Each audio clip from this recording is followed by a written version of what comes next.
दोस्तों, क्या आप जानते हैं एमपी का सिविल जज मेंस की आंसर राइटिंग क्या करना है, हमको कैसे करना है। वो सिर्फ और सिर्फ 3 स्टेप्स हैं जो मेंस की आंसर राइटिंग आपका साथ देगा। अगर आप वो कर सकते हैं तो ही आप आगे बढ़ सकते हैं और मेंस के बाद आप इंटरव्यू दे सकते हैं। तो देखिए, पहला स्टेप हम लेके चलते हैं, वो है आपका प्रीलिम्स। अब आप ये पूछ रहे होंगे, मेंस देने जा रहे हैं, प्रीलिम्स की बात क्यों कर रहे हैं। देखिए, प्रीलिम्स जब आपने तैयारी की सारे एक्ट्स की, तो प्रीलिम्स में सबसे ज्यादा क्या इंपॉर्टेंट रहा आपका? प्रीलिम्स में रहा आपके क्वेश्चंस जो एमसीक्यूज फॉर्म में थे। एमसीक्यूज फॉर्म में जो क्वेश्चंस थे उनके आंसर्स के बारे में आपने पता किया, आपने बेयर एक्ट पढ़ा। देखिए, पूरा सागर आपका बेयर एक्ट ही है। जुडिशरी अगर निकालनी है, बेयर एक्ट है। बाद में आप बन भी जाओगे तो बेयर एक्ट ही पढ़ना पड़ेगा।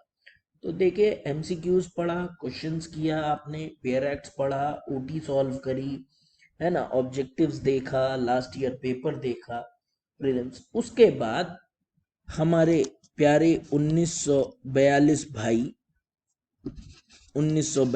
भाई लोग सिलेक्शन पा गए और आ गए मेंस देने। प्रीलिम्स का क्या है, जो आंसर राइटिंग के लिए मैं बोल रहा हूं आप लोगों को, वो प्रीलिम्स का सीधा सीधा फंडा आप ये समझ लीजिए कि आपको ये इसको रिवीजन जरूर करना है। ये जो है आपका, इसका आप अगर रिवीजन नहीं करते हैं, ध्यान दीजिए, प्रीलिम्स के सारे बेयर एक्ट्स और इसका, तो आपको मेंस में क्वेश्चन बनाने में दिक्कत होगी।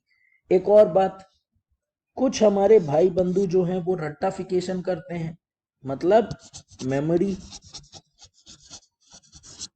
याद रखते हैं। याद अगर आप रखते हो प्रीलिम्स को और प्रीलिम्स के टॉपिक्स को या बेयर एक्ट को, तभी आप जब मेंस में आंसर राइटिंग करेंगे तो क्वेश्चंस में आप सेक्शंस और पॉइंट्स लिख पाएंगे, जिसकी वजह से आपको सिलेक्शन लेने में आसानी होगी। तो सबसे पहले आप ये करिए कि प्रीलिम्स के जितने भी बेयर एक्ट हैं उनका रिवीजन करना चालू कर दीजिए। दूसरा पॉइंट जो आपका है, बहुत लोग बोलते हैं दूसरा पॉइंट आप वैसे बता रहे हैं, दूसरा पॉइंट आपका खुद मेंस है।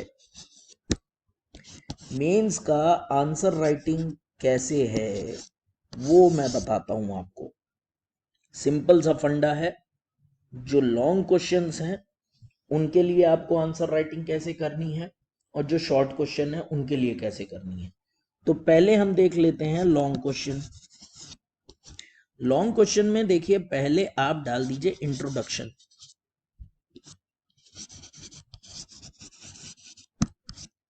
लॉन्ग क्वेश्चन में सबसे पहला पॉइंट आपका रहेगा, वो रहेगा इंट्रोडक्शन का। इंट्रोडक्शन में जैसे आप बहुत ज्यादा नहीं, 2 से 3 लाइन का आप इंट्रोडक्शन डालिए।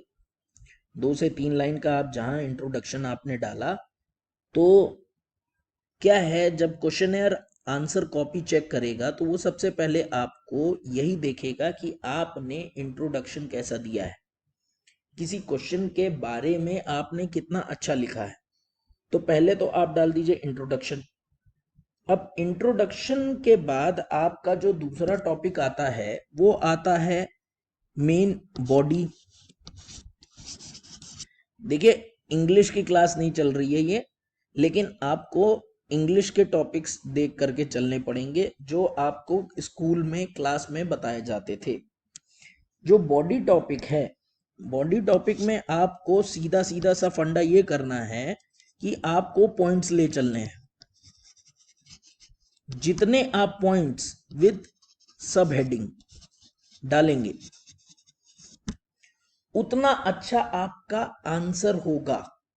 क्योंकि क्या होता है, एग्जामिनर जो होता है, वो एग्जामिनर जो मेंस के आपकी आंसर कॉपी चेक करेगा, वो ये नहीं देखेगा कि आपने कितना अच्छे से डिस्क्राइब किया है, वो ये देखेगा कि आपका जो क्वेश्चन है उसमें आपकी अप्रोच कैसी है, आपने उसमें किस तरह से देखा है, किस तरह से किया है, और कितने पॉइंट्स आपने डाले हैं, उस क्वेश्चन के मुताबिक कौन कौन से पॉइंट्स आपके आने चाहिए वो आपने डाले हैं कि नहीं डाले हैं। तो बॉडी में पहला पॉइंट्स और सब हेडिंग के साथ अगर आप पॉइंट्स डालते हैं तो लोगों, एग्जामिनर को लगता है अच्छा इसने इंट्रोडक्शन दिया है, चलो इंट्रोडक्शन में कुछ थोड़ा बहुत लिखा है, फिर उसके बाद इसने अच्छा पॉइंट्स भी दे दिए हैं, सब हेडिंग के साथ दे दिए। अब लास्ट में जो आपका टॉपिक आता है तीसरा इंट्रोडक्शन, बॉडी, और लास्ट में आता है कंक्लूजन। ये देखिए आप लोग, बहुत लोग जानते होंगे इसमें, और जो नए हैं उनको भी समझ में आना चाहिए, और जो पुराने हैं वो भी ये चीज समझें कि आप लोग कहाँ पे लैग कर रहे हैं, जिनका क्लियर नहीं हो पा रहा है। कंक्लूजन, जैसे आपने इंट्रोडक्शन दिया उसी हिसाब से आप कंक्लूजन 1-2 लाइन का, ज्यादा नहीं, सिर्फ 1 से 2 लाइन का कंक्लूजन डाल दीजिए आप आंसर एंडिंग के साथ। इसमें आप अपनी राय भी दे सकते हैं अगर वो क्वेश्चन मांग रहा है तो, नहीं तो क्या क्वेश्चन की परिस्थिति है और क्या कंडीशंस हैं उसके हिसाब से आप उसका आंसर दीजिए, और कंक्लूजन में वही बस 2-3 लाइन में आप समराइज कर दीजिए, कंक्लूड कर दीजिए कि आपको क्या करना है। मेंस में आपको सबसे ज्यादा जरूरी रहेगा, जो कोई भी नहीं समझता, वो सबसे ज्यादा मेंस में जरूरी होता है, वो होता है आपका स्पीड। वही निर्धारित करता है टाइम के साथ, और आपका टाइम और स्पीड जब कवर हो जाता है, टाइम और स्पीड आपका जब कवर होता है, तो आप इतना मान के चलो कि आपका पेपर कवर होता है।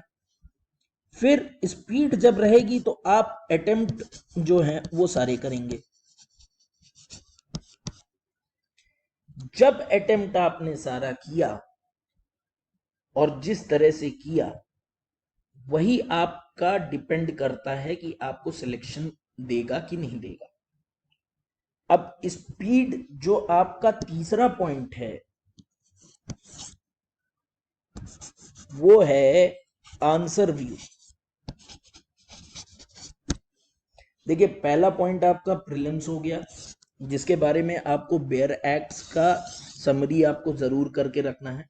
दूसरे पॉइंट में आपका मेंस हो गया, मेंस में आंसर राइटिंग आपका क्लियरली आ गया, उसमें आपको सिर्फ लॉन्ग आंसर को क्लियर करके रखना है। अच्छा, इसमें मैंने आपको बताया था शॉर्ट आंसर के बारे में भी, वो मैं बताना भूल गया आपको। थर्ड पॉइंट जाने से पहले मैं शॉर्ट आंसर बता देता हूं। देखिए शॉर्ट आंसर जो है, शॉर्ट आंसर का कुछ नहीं रहता है। शॉर्ट आंसर जितना आप पैराग्राफ में आंसर लिखेंगे उतना आपके मार्क्स और पॉइंट्स कम होते जाएंगे। आपको जजमेंट नहीं आता, आप जजमेंट मत डालिए, लेकिन गलत आपने डाला तो आपको दिक्कत होगी। आपको सेक्शन नहीं आता, आप सेक्शन मत डालिए, कोशिश कीजिए। और सेक्शंस आपके जो आएंगे, सेक्शन वो हम आप अभी बात करेंगे। शॉर्ट में आपको क्या करना है, शॉर्ट में आपको सीधे सीधे सिर्फ बॉडी को आपको लेके चलना है, बॉडी को लेकर के आप यहां पे चलेंगे शॉर्ट आंसर में। सब हेडिंग्स करके छोटे पॉइंट्स में जितने मार्क्स का पूछा गया है उसको अगर आप कवर करते हैं तो आपके शॉर्ट आंसर कवर होंगे।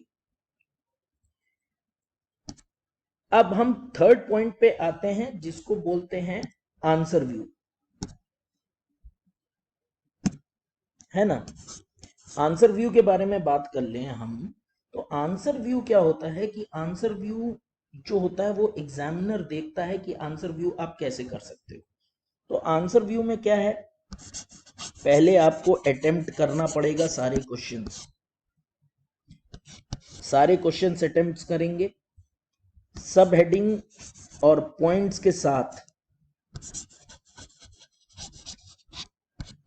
अगर आप देते हैं एग्जाम, तो सब हेडिंग और पॉइंट्स के साथ अगर आप एग्जाम दे रहे हैं, तो आप मान के चलिए अगर आपको आंसर नहीं भी आता है तो वो आपको क्लियर सिर्फ और सिर्फ सब हेडिंग और पॉइंट्स के दम पे करेगा, क्योंकि कुछ ना कुछ तो मार्क्स आएंगे ना।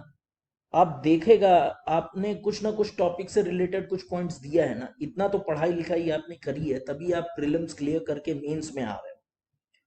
ठीक है, ये सब हेडिंग और पॉइंट्स आपको कवर कौन कराएगा? वो कवर कराएगा आपका बेयर एक्ट। बेयर एक्ट आपको पता होगा, वो आपको कवर कराएगा, आपको सब हेडिंग पॉइंट्स उसी से आएंगे, अटेम्प्ट्स आपके उसी से होंगे, आंसर राइटिंग सेक्शंस आंसर्स में, जजमेंट्स,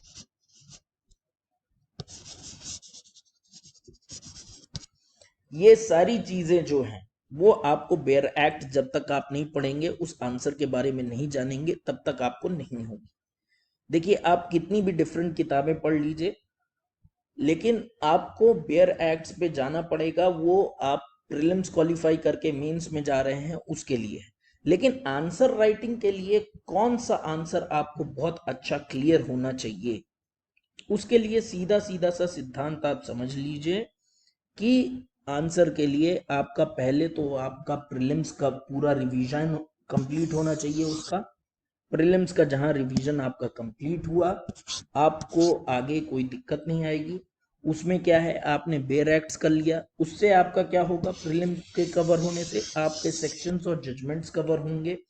सेक्शंस जब जजमेंट्स कवर होंगे तो आप आंसर लिख पाओगे। आंसर में आपको बहुत कुछ बहुत ज्यादा डेप्थ में भी नहीं जाना है, आपको सिर्फ प्रैक्टिस करनी है कि लॉन्ग आंसर्स में आप इंट्रोडक्शन, बॉडी, सब हेडिंग के साथ और कंक्लूजन किस तरह से आप लिख सकते हो, उसके लिए डेली आपको प्रैक्टिस करनी पड़ेगी। आप कितने भी ऑथर्स को पढ़ लीजिए, जब तक आप लिखेंगे नहीं, क्योंकि आप जब रोज अटेम्प्ट करेंगे, रोज लिखेंगे, गलतियां करेंगे, तो उससे क्या होगा कि आपकी ये जो स्पीड है वो डेवलप होगी। स्पीड डेवलप होगी तो आप पेपर क्लियर करने की कंडीशंस में आ जाएंगे, और स्पीड डेवलप होगी तो उससे सबसे बड़ा पॉइंट होगा आप अटेम्प्ट कर पाएंगे। तो पहली चीज तो ये आपकी क्लियर हो जानी चाहिए। उसके बाद सीधा सीधा सा है, शॉर्ट आंसर के लिए आप सब हेडिंग करेंगे, फिर आंसर व्यू आप खुद से देखिए कि आपने अटेम्प्ट करके सब पॉइंट्स अच्छे से डाले हैं कि नहीं डाले हैं, सेक्शंस और जजमेंट्स डाले हैं कि नहीं डाले हैं। बस इतना आप अगर करते रह गए, अगले 2 महीना 1 महीना जब भी आंसर आपका रिजल्ट आता है, या सॉरी रिजल्ट नहीं, जब भी नोटिफिकेशन आता है कि एग्जाम्स कब होने हैं, तो आपका ये आगे चल के बहुत भविष्य में काम देगा। सो आंसर राइटिंग ये 3 स्टेप्स में आप कवर कीजिए, and all the best for your mains. Daily prepare कीजिए एंड डू वेल।